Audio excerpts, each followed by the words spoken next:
বাংলাদেশের সঙ্গে সম্পর্ক জোরদারে আগ্রহী যুক্তরাষ্ট্র।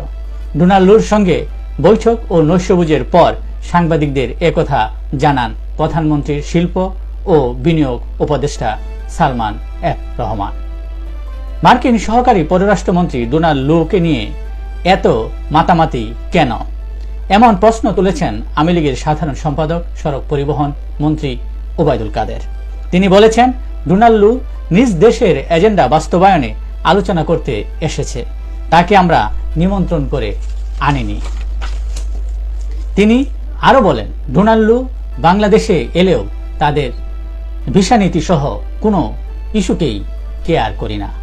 তিনি কোনো মন্ত্রী নন, তাকে নিয়ে এত মাথা ব্যথা কেন? তারা তাদের বিভিন্ন প্রয়োজনে এ দেশে আসেন, সম্পর্ক থাকলে আসতে হয়। তিনি এভাবেই বলছিলেন। বিএনপির মহাসচিব মির্জা